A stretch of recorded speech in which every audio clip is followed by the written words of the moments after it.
ವೀಕ್ಷಕರೇ, ನೀವು ಅನೇಕ ದೇವಸ್ಥಾನಗಳಿಗೆ ಹೋಗಿರ್ತೀರಿ. ಅಲ್ಲಿರುವ ವಿಗ್ರಹಗಳಿಗೆ ಕೈಮುಗಿದು ಬಂದಿರ್ತೀರಿ.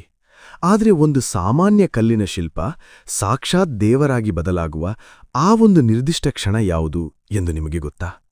ಹೌದು, ದೇವಸ್ಥಾನಗಳಲ್ಲಿ ವಿಗ್ರಹ ಪ್ರತಿಷ್ಠಾಪನೆ ಮಾಡುವಾಗ ಒಂದು ರೋಮಾಂಚಕ ಕ್ಷಣ ಬರುತ್ತದೆ. ಅಲ್ಲಿಯವರೆಗೂ ಕೇವಲ ಒಂದು ಶಿಲ್ಪವಾಗಿದ್ದ ಆ ಕಲ್ಲು ಆ ಕ್ಷಣದ ನಂತರ ಜೀವಂತ ದೈವವಾಗಿ ಬದಲಾಗುತ್ತದೆ. ಇದನ್ನೇ ಪ್ರಾಣಪ್ರತಿಷ್ಠೆ ಎಂದು ಕರೆಯುವುದು.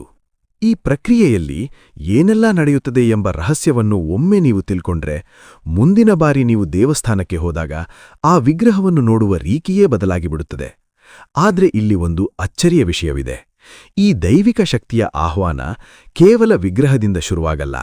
ಇದು ವಿಗ್ರಹ ಪ್ರತಿಷ್ಠಾಪನೆಗಿಂತ ಕೆಲವು ದಿನಗಳ ಮೊದಲೇ ಆರಂಭವಾಗುತ್ತದೆ. ಮಣ್ಣು, ಬೆಂಕಿ, ಧಾನ್ಯಗಳು ಮತ್ತು ಅರ್ಚಕರ ಕಠಿಣ ತಪಸ್ಸಿನಿಂದ ಇದು ಶುರುವಾಗುತ್ತೆ. ಇದು ಒಂದು ದೊಡ್ಡ ಆಪರೇಷನ್ಗೆ ಡಾಕ್ಟರ್ಸ್ ಹೇಗೆ ತಯಾರಿ ನಡೆಸ್ತಾರೋ ಅಷ್ಟೇ ನಿಖರವಾಗಿರುತ್ತೆ. ಬನ್ನಿ, ಬರೀ ಮಣ್ಣಿನಿಂದ ಹಿಡಿದು ಪವಿತ್ರ ದೈವ ಸಾನ್ನಿಧ್ಯದವರೆಗೆ ಸಾಗುವ ಈ ಅದ್ಭುತ ಪಯಣವನ್ನ ನಾವೀಗ ನೋಡೋಣ. ದೇವಸ್ಥಾನ ಕಟ್ಟುವ ಮೊದಲನೇ ಹಂತ ಶುರುವಾಗುತ್ತೆ. ಅರ್ಚಕರು ನೆಲದ ಮೇಲೆ ಒಂದು ಬೃಹತ್ ಆಕಾರದ ರೇಖಾಚಿತ್ರವನ್ನು ಬಿಡಿಸುತ್ತಾರೆ. ಇದನ್ನೇ ವಾಸ್ತುಪುರುಷ ಮಂಡಲ ಅಂತ ಕರೆಯೋದು. ಇದು ನೋಡೋಕೆ ಸುಮ್ಮನೆ ಚೌಕಗಳ ತರಹ ಕಾಣಬಹುದು. ಆದರೆ ಇದು ಬರೀ ಗೆರೆಗಳಲ್ಲ. ಇದು ಆ ಜಾಗದಲ್ಲಿರುವ ಬ್ರಹ್ಮಾಂಡದ ಶಕ್ತಿಯನ್ನು ತೋರಿಸುವ ನಕ್ಷೆ.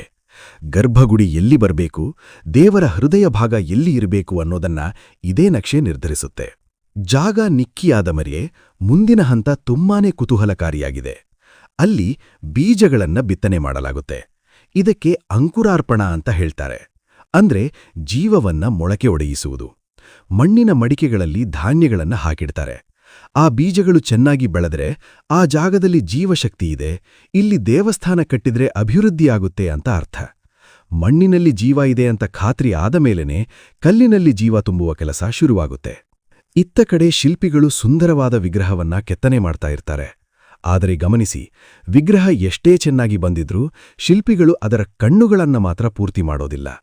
ಕಣ್ಣಿನ ಪಾಪೆಗಳನ್ನ ಹಾಗೇ ಬಿಟ್ಟಿರ್ತಾರೆ. ಯಾಕೆಂದ್ರೆ ಶಾಸ್ತ್ರದ ಪ್ರಕಾರ ಕಣ್ಣು ತೆರೆದ ತಕ್ಷಣ ದೇವರು ನೋಡೋದಕ್ಕೆ ಶುರು ಮಾಡ್ತಾನೆ. ಎಲ್ಲಾ ಸಿದ್ಧತೆಯಾಗುವವರೆಗೂ ಆ ದೃಷ್ಟಿ ಯಾರ ಮೇಲೂ ಬೀಳಬಾರದು ಅನ್ನೋ ಕಾರಣಕ್ಕೆ ಕಣ್ಣುಗಳನ್ನ ಕೊನೆವರೆಗೂ ಅಪೂರ್ಣವಾಗಿಟ್ಟಿರ್ತಾರೆ. ಈಗ ವಿಗ್ರಹವನ್ನ ಶುದ್ಧಿ ಮಾಡುವ ಸರದಿ. ಇದನ್ನ ಅಧಿವಾಸ ಅಂತ ಕರೀತಾರೆ. ಅಂದ್ರೆ ವಿಗ್ರಹವನ್ನ ಬೇರೆ ಬೇರೆ ವಸ್ತುಗಳಲ್ಲಿ ಮುಳುಗಿಸಿ ಇಡೋದು. ನೀರಿನಲ್ಲಿ, ಧಾನ್ಯಗಳಲ್ಲಿ, ಹೂವುಗಳಲ್ಲಿ, ಶ್ರೀಗಂಧದ ಎಣ್ಣೆಯಲ್ಲಿ ಮತ್ತು ನವಗ್ರಹಗಳನ್ನ ಪ್ರತಿನಿಧಿಸುವ ರತ್ನಗಳಲ್ಲಿ ವಿಗ್ರಹವನ್ನ ಇಡಲಾಗುತ್ತೆ. ಪ್ರತಿಯೊಂದಕ್ಕೂ ಒಂದೊಂದು ಅರ್ಥ ಇದೆ. ನೀರು ಶುದ್ಧಿ ಮಾಡಿದ್ರೆ ಧಾನ್ಯಗಳು ಶಕ್ತಿಯನ್ನ ನೀಡುತ್ತೆ, ಹೂವುಗಳು ಸೌಂದರ್ಯವನ್ನ ಕೊಡುತ್ತೆ. ಹೀಗೆ ವಿಗ್ರಹದ ಪ್ರತಿಯೊಂದು ಇಂದ್ರಿಯಗಳನ್ನ ಜಾಗೃತಗೊಳಿಸುವ ಕೆಲಸ ಇಲ್ಲಿ ನಡೆಯುತ್ತೆ. ಈಗ ವಿಗ್ರಹದ ದೇಹ ರೆಡಿಯಾಯಿತು, ಆದರೆ ಜೀವ ಇನ್ನೂ ಬಂದಿಲ್ಲ. ಈಗ ಯಾರಿಗೂ ಗೊತ್ತಿರದ ಒಂದು ರಹಸ್ಯ ಆಚರಣೆ ನಡೆಯುತ್ತೆ. ಅದೇ ಅಷ್ಟಬಂಧನ. ವಿಗ್ರಹವನ್ನ ಪೀಠದ ಮೇಲೆ ನಿಲ್ಲಿಸುವ ಮೊದಲು 8 ವಿಶೇಷ ವಸ್ತುಗಳಿಂದ ಮಾಡಿದ ಒಂದು ಗಟ್ಟಿಯಾದ ಮಿಶ್ರಣವನ್ನ ತಯಾರು ಮಾಡ್ತಾರೆ. ಇದರಲ್ಲಿ ಶಂಖದ ಪುಡಿ, ಅಂಟುವಾಳ, ಗಿಡಮೂಲಿಕೆಗಳ ಪೇಸ್ಟ್ ಎಲ್ಲವೂ ಇರುತ್ತೆ. ಇದನ್ನ ವಿಗ್ರಹ ಮತ್ತು ಪೀಠದ ಮಧ್ಯ ಹಾಕಿ ಸಿಮೆಂಟ್ ತರಹ ಗಟ್ಟಿ ಮಾಡ್ತಾರೆ. ಇದು ದೇವರಿಗೂ ಮತ್ತು ಈ ಭೂಮಿಗೂ ಶಾಶ್ವತವಾದ ಬಂಧವನ್ನ ಏರ್ಪಡಿಸುತ್ತದೆ. ವಿಗ್ರಹದ ಕೆಳಗೆ ಮತ್ತೊಂದು ಗುಪ್ತ ಪ್ರಪಂಚವೇ ಇರುತ್ತೆ. ಪೀಠದ ಒಳಗಡೆ ಒಂದು ಚಿಕ್ಕ ರಂಧ್ರ ಇರುತ್ತೆ. ಅದರಲ್ಲಿ ಅರ್ಚಕರು ಯಂತ್ರಗಳು, ತಾಮ್ರದ ತಗಡುಗಳು ಮತ್ತು ನವರತ್ನಗಳನ್ನ ಇಡ್ತಾರೆ. ಇದನ್ನ ಗರ್ಭನ್ಯಾಸ ಅಂತ ಕರೀತಾರೆ. ಇದು ದೇವಸ್ಥಾನದ ಪವರ್ ಹೌಸ್ ಇದ್ದ ಹಾಗೆ. ಇದು ವಿಗ್ರಹಕ್ಕೆ ಬೇಕಾದ ಕಾಸ್ಮಿಕ್ ಎನರ್ಜಿಯನ್ನ ಸಪ್ಲೈ ಮಾಡುತ್ತೆ. ಈಗ ಪೀಠಕ್ಕೆ ಹೃದಯ ಬಂತು, ವಿಗ್ರಹಕ್ಕೆ ದೇಹ ಸಿಕ್ತು.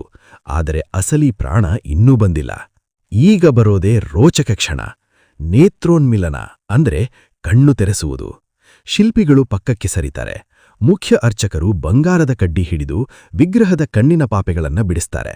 ಆಗ ದೇವರು ದೃಷ್ಟಿ ನೇರವಾಗಿ ಮನುಷ್ಯರ ಮೇಲೆ ಬೀಳಬಾರದು ಅಂತ ಎದುರುಗಡೆ ಒಂದು ಕನ್ನಡಿ ಹಿಡಿತಾರೆ. ದೇವರು ತನ್ನ ಪ್ರತಿಬಿಂಬವನ್ನ ತಾನೇ ನೋಡಿಕೊಳ್ಳಲಿ ಅನ್ನೋದು ಇದರ ಉದ್ದೇಶ. ಆದರೆ ನಿಜವಾದ ಜೀವ ಬರೋದು ಮುಂದಿನ ಹಂತದಲ್ಲಿ. ಈಗ ದೃಶ್ಯ ಯಾಗಶಾಲೆಗೆ ಶಿಫ್ಟ್ ಆಗುತ್ತೆ. ಹೋಮಕುಂಡಗಳಲ್ಲಿ ಬೆಂಕಿ ಧಗಧಗನೆ ಉರಿತಾ ಇರುತ್ತೆ. ಅರ್ಚಕರು ವೇದಮಂತ್ರಗಳನ್ನ ಪಠಿಸ್ತಾ ಇರ್ತಾರೆ. ಈ ಮಂತ್ರದ ಶಕ್ತಿಯನ್ನ ಬೆಂಕಿಯ ಮೂಲಕ ಪಕ್ಕದಲ್ಲೇ ಇಟ್ಟಿರೋ ನೀರಿನ ಕಳಶಗಳಿಗೆ ವರ್ಗಾವಣೆ ಮಾಡ್ತಾರೆ. ಅಗ್ನಿ ಶಕ್ತಿಯನ್ನ ನೀಡುತ್ತೆ, ನೀರು ಶಕ್ತಿಯನ್ನ ಹೀರಿಕೊಳ್ಳುತ್ತೆ.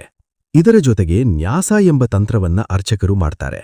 ಅಂದ್ರೆ ತಮ್ಮ ದೇಹದಲ್ಲಿರುವ ದೈವಿಕ ಶಕ್ತಿಯನ್ನ ಮಂತ್ರಗಳ ಮೂಲಕ ವಿಗ್ರಹದ ದೇಹಕ್ಕೆ ವರ್ಗಾವಿಸೋದು. ತಲೆ, ಭುಜ, ಹೃದಯ ಹೀಗೆ ವಿಗ್ರಹದ ಪ್ರತಿಯೊಂದು ಅಂಗಕ್ಕೂ ಮಂತ್ರಶಕ್ತಿಯ ರಕ್ಷಣೆ ನೀಡಲಾಗುತ್ತದೆ. ಈಗ ಎಲ್ಲರೂ ಕಾಯ್ತಾ ಇರೋ ಆ ಸುಮುಹೂರ್ತ ಬಂದೇ ಬಿಡ್ತು. ಅದೇ ಪ್ರಾಣಪ್ರತಿಷ್ಠೆ. ಇಡೀ ಮಂಟಪ ನಿಶ್ಶಬ್ದವಾಗುತ್ತೆ. ಮುಖ್ಯ ಅರ್ಚಕರು ವಿಗ್ರಹದ ಹತ್ತಿರ ಹೋಗಿ ಅದರ ಹೃದಯ ಭಾಗವನ್ನ ಮುಟ್ತಾರೆ. ತಮ್ಮ ಉಸಿರಾಟವನ್ನ ನಿಯಂತ್ರಣ ಮಾಡಿ ಪ್ರಾಣಾಯಾಮದ ಮೂಲಕ ಆ ಮಂತ್ರಶಕ್ತಿಯನ್ನ ವಿಗ್ರಹದ ಒಳಗೆ ಉಸಿರಾಡಿಸ್ತಾರೆ. ಓ ದೇವತೆ, ಬನ್ನಿ, ಈ ವಿಗ್ರಹದಲ್ಲಿ ಬಂದು ನೆಲೆಸಿ ಎಂದು ಆಹ್ವಾನ ಮಾಡ್ತಾರೆ. ಈ ಕ್ಷಣದಿಂದ ಅದು ಬರೀ ಕಲ್ಲಾಗಿ ಉಳಿಯಲ್ಲ, ಅದು ಸಾಕ್ಷಾತ್ ದೇವರಾಗಿ ಬದಲಾಗುತ್ತದೆ. ತಕ್ಷಣವೇ ಶಕ್ತಿ ತುಂಬಿದ ಕಳಶದ ನೀರನ್ನ ವಿಗ್ರಹದ ಮೇಲೆ ಮತ್ತು ದೇವಸ್ಥಾನದ ಗೋಪುರದ ಮೇಲೆ ಸುರಿಯಲಾಗುತ್ತದೆ. ಇದೇ ಕುಂಭಾಭಿಷೇಕ. ಈ ಕ್ಷಣದಲ್ಲಿ ದೇವರ ಶಕ್ತಿ ಇಡೀ ದೇವಸ್ಥಾನದ ಕಂಬಗಳಲ್ಲೂ ವ್ಯಾಪಿಸುತ್ತದೆ. ಅದಕ್ಕೆ ಹೇಳೋದು, ಗರ್ಭಗುಡಿ ಅನ್ನೋದು ಒಂದು ಪವರ್ ಸ್ಟೇಷನ್ ಇದ್ದ ಹಾಗೆ. ಅಲ್ಲಿಗೆ ಹೋಗೋಕೆ ಎಲ್ಲರಿಗೂ ಅನುಮತಿ ಇರಲ್ಲ. ಅಲ್ಲಿನ ಶಕ್ತಿಯನ್ನ ತಡೆದುಕೊಳ್ಳುವ ಶಕ್ತಿ ದೀಕ್ಷೆ ಪಡೆದ ಅರ್ಚಕರಿಗೆ ಮಾತ್ರ ಇರುತ್ತೆ. ಇಲ್ಲಿ ಇನ್ನೊಂದು ವಿಶೇಷ ಇದೆ. ಒಮ್ಮೆ ಪ್ರಾಣಪ್ರತಿಷ್ಠೆಯಾದ್ರೆ ಆ ದೇವರು ಭಾರತದ ಕಾನೂನಿನ ಪ್ರಕಾರ ಒಬ್ಬ ವ್ಯಕ್ತಿಯಂತಾನೇ ಲೆಕ್ಕ. ಆಸ್ತಿಪಾಸ್ತಿ ಹೊಂದೋಕೆ ಕೇಸ್ ನಡೆಸೋಕೆ ದೇವರಿಗೆ ಅಧಿಕಾರ ಇರುತ್ತೆ. ಸಾವಿರಾರು ವರ್ಷದ ನಮ್ಮ ಸಂಪ್ರದಾಯವನ್ನ ಇಂದಿನ ಕೋರ್ಟ್ ಕೂಡ ಒಪ್ಪಿಕೊಂಡಿದೆ ಅಂದ್ರೆ ಇದರ ಶಕ್ತಿ ಎಂಥದ್ದು ಅಂತ ನೀವೇ ಊಹಿಸಿ. ಈ ಪ್ರಾಣಪ್ರತಿಷ್ಠೆ ಅನ್ನೋದು ಒಂದು ಮಗುವಿನ ಜನನ ಇದ್ದ ಹಾಗೆ. ದಿನನಿತ್ಯ ನಡೆಯುವ ಪೂಜೆ ಆ ಮಗುವಿಗೆ ಊಟ ಕೊಟ್ಟ ಹಾಗೆ. ಪೂಜೆ ನಿಂತ್ರೆ ದೇವರ ಶಕ್ತಿ ಕಡಿಮೆ ಆಗುತ್ತೆ. ಪೂಜೆ ನಡೆದ್ರೆ ದೇವರು ಸದಾ ಜಾಗೃತವಾಗಿರ್ತಾನೆ. ಸೊ ವೀಕ್ಷಕರೇ, ಮುಂದಿನ ಬಾರಿ ನೀವು ದೇವಸ್ಥಾನಕ್ಕೆ ಹೋದಾಗ ಅಲ್ಲಿ ಬರೀ ಕಲ್ಲಿನ ವಿಗ್ರಹವನ್ನ ನೋಡಬೇಡಿ. ಅದರ ಹಿಂದೆ ನಡೆದ ಸಾವಿರಾರು ವರ್ಷದ ವಿಜ್ಞಾನ, ಮಂತ್ರಶಕ್ತಿ ಮತ್ತು ಭಕ್ತಿಯನ್ನೊಮ್ಮೆ ನೆನಪಿಸಿಕೊಳ್ಳಿ. ನಮ್ಮ ಹಿರಿಯರು ಎಂತಹ ಅದ್ಭುತವಾದ ಟೆಕ್ನಾಲಜಿಯನ್ನು ನಮಗೆ ಕೊಟ್ಟಿದ್ದಾರೆ ಅಲ್ವಾ? ನಮ್ಮ ದೇವಸ್ಥಾನಗಳ ಹಿಂದೆ ಇರುವ ಇಂತಹ ರೋಚಕ ಸತ್ಯಗಳನ್ನು ತಿಳ್ಕೊಳ್ಳೋಕೆ ಈ ವಿಡಿಯೋವನ್ನ ಎಲ್ಲರಿಗೂ ಶೇರ್ ಮಾಡಿ.